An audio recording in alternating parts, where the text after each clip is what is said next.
अस्सलाम वालेकुम दोस्तों, मैं तुहाडा मेज़बान मियाँ मुहम्मद अफसल भट्टू ते तुसीं वेखदे पए मेरा यूट्यूब चैनल डिजिटल किसान पाकिस्तान। ते दोस्तों अज साडा पीटर हो गया खराब ते साडे नाल मिस्त्री साहब भी मौजूद है ने। ते पीटर तुहानूं विखा लवां जी। ये बड़ी ना ओवरलोडिंग लैंदा है, जिस तरीके धुआं मारदा है ते लोड च चलदा है ते समझ नहीं आ रही सी।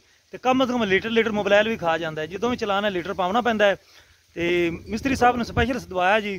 ये इजाज़ भाई है ने हवेली लखा तो, ये जम्मे जाए तो साढ़े पिंड च है सन, बाकी फिर चले गए शहर। तो उत्थे जनाब ये कम करते हैं पीटरां दा। ते साडे इलाके जेड़ा ने ये हिट मिस्त्री है। तो ये जनाब आया है माशाल्लाह। हुण तुसीं देख लो, अल्लाह का शुक्र है मेरे भरा नूं अल्लाह ताला ने मैरान गड्डी भी दित्ती है। तो गड्डी ते आंदा है तो असीं डर जाने जो गड्डी ते आंदा है भी ये ना होवे गड्डी का खर्चा भी साढ़े पल्ले ना पावे, आधी मजदूरी लवे। लेकिन फिर भी असीं खुश हो गए जनाब, ये साढ़े नाल चंगा वरतदा है। असीं भी ये नाल चंगा ही वरतने हैं। इनू कम से कम जी मजदूरी है वो ज़्यादा तो नहीं देने तो घट भी कदे नहीं दी। तो आओ गल करने मिस्त्री साहब नूं भी इस पीटर नूं की नुक्स है, ताकि जेडे साडे वेखण वाले दोस्त है जमींदारा करते हैं उन्होंने पीटर खराब होने उन्होंने भी पता चल जाए भी इस फाल्ट नाल यह चीज़ां खराब होंदियां ने ते इन्हां नूं बनाइए तो कितना को खर्चा आंदा है। तो तकरीबन जी मिस्त्री साहब मौजूद ने, उन्हां नाल गल करने हैं। तो सब तो पहले मिस्त्री साहब इनू स्टार्ट करते हैं, चेक करते हैं। दोस्तों सब तो पहले हुण मिस्त्री साहब डीजल पाते पे ने ते उधर भंडारा भाई जेडे ने पानी पा रहे ने बोर दे विच।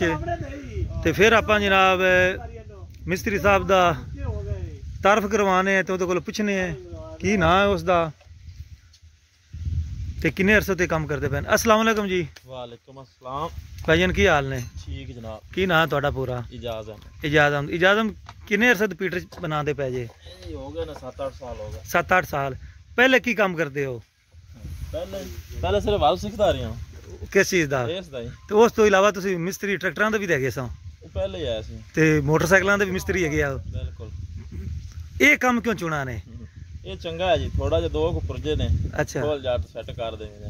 ते मतलब भी जमींदारां दी खल लावणी है? नहीं खल लावणी नहीं। नहीं सच्ची गल कर भी मोटरसाइकिलां वाला भी तो काम तुसीं करदा रहे, बड़ा वधिया सी तुहाडा, वो तुसीं छड्ड दित्ता। ट्रैक्टरां वाला भी छड्ड दित्ता, पीटर दे आदे अड़ गए हो। ये 7 साल हो गए ने, 8 साल तुहानूं। ते इहदे च मतलब भी ज्यादा अच्छा लगदा है जी, ज्यादा पसंद है। किन्ने टाइम च फुल इंजन कर सकदे जी? 2 घंटे ते बाकी जेडे इहदे पुरजियां ते क्रैंक नूं टर्न कराना या दूसरा कोई की कहंदे हैगे ने ओ जित्थों ये काम कराने हो, केड़ी दुकान हुंदी है? शहर बोरिंग वाली। हाँ बोरिंग वाली, उन्हां कोल बस टाइम लगता है। हां जी, उत्थे मैनूं समान बनना हुंदा। अच्छा हुण तुसीं इस स्पीडर ते आए जो, सब तो पहले हुण की तुसीं इहदा चेक करोगे? इहनूं स्टार्ट करके चेक करने हैं जी। अच्छा, ये भाईरा ने कहा भी पीटर साडा जेड़ा है ना लोड लैंदा है। अच्छा, तेल भी खांदा है जी। सही। स्टार्ट करके चेक करने भी कितना को काम है, फिर उन्होंने दसने भी इन्ना को काम है तो इन्ना खर्चा होगा जी। ठीक हो गया। ये तुसीं मैनूं ही दस दो, कोई मसला नहीं। थानू हाले नहीं दस सकदा, स्टार्ट तो पहले नहीं दस सकदा। अच्छा, मैं घट दस पावां, तुसीं को बनो उत्थे डन है। अच्छा चलो ठीक हो गया। स्टार्ट करने फिर जी, ओके हो गया। दोस्तों इजाज़ भाई इसनूं स्टार्ट करन लगे ने ते वेख लो जनाब।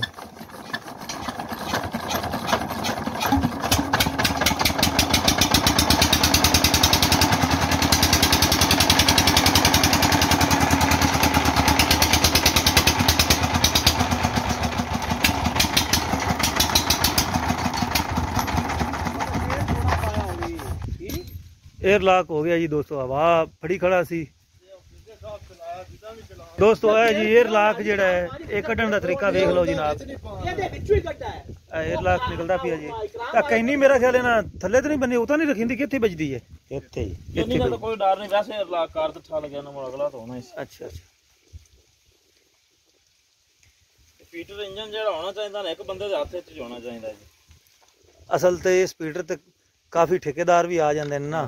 ठेकेदार कित्थों आई? कोई गल पिया है ए नाके ते लेंदी का मौलाना साहब। दोस्तों एयर लॉक निकल गया है, दूर हो जाए छोटे बच्चे।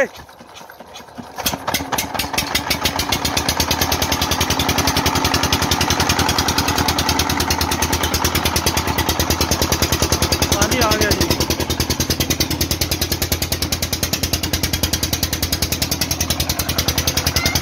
धुआं चेक कर लो।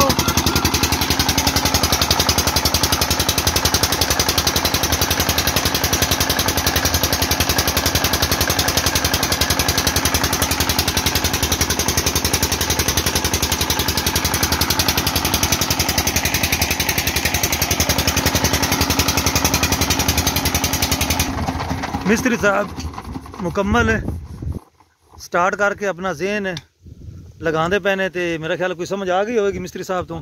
जी इजाज भाई मेरे वाले मुँह करके दसो उन्हें दा की करना पवेगा? ਇਹਦਾ ਜੀ ਰਿੰਗ ਪਾਵਣਗੇ। अच्छा ਮੋਬਾਈਲ ਚੇਂਜ ਹੋਵੇਗਾ जी। ਬਸ ਇੰਨਾ ਕੋਈ ਹੈ। ਮੇਰਾ ਇੱਕ ਅੱਛੇ ਦੋਸਤ ਨੇ, ਉਹਨਾਂ ਦਾ ਇੰਜਣ ਇਹਨਾਂ ਵਾਸਤੇ ਖਰਚਾ ਘੱਟ ਕਰਨਾ ਪਵੇਗਾ। अच्छा ਹਾਂ ਕੋਈ ਸਮਾਨ ਕੋ ਸਾਨੂੰ ਪੱਲੂ ਪਾਣਾ ਪਵੇਗਾ, ਉਹਦਾ ਕੋਈ ਖਰਚਾ ਇਹਦਾ ਮਤਲਬ ਮੇਰਾ ਕਜ਼ਨ ਜਿਹੜਾ ਹੈ ਨਦੀਮ ਖਾਂ ਇਸ ਵਾਸਤੇ ਮਾਸ਼ਾਅੱਲਾ ਮੁਸਕਰਾ ਪਿਆ ਵੀ ਮੈਨੂੰ ਮੁਨਾਸਬ ਦੱਸਦਾ ਪਿਆ। ਇਹ ਨਾ ਵੇ ਕੈਮਰਾ ਮੈਂ ਬੰਦ ਕਰਾਂ ਤੇ ਖਰਚਾ ਡਬਲ ਹੋ ਜਾਵੇ। ਨਹੀਂ ਹੁੰਦਾ ਜੀ, ਹੁਣ ਪੱਕੀ ਗੱਲ ਹੈ। ਪੱਕੀ ਗੱਲ। ਖਾਲੀ ਰਿੰਗ ਪਵਣਗੇ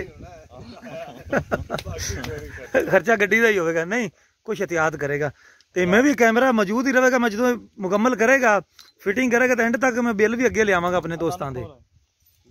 ਠੀਕ ਹੋ ਗਿਆ। ਤੇ ਇਹ ਅੰਦਾਜ਼ਾ ਦੱਸੋ ਜੇ ਕਿਤਨਾ ਕੋਈ ਬਿੱਲ ਬਣ ਜਾਵੇਗਾ?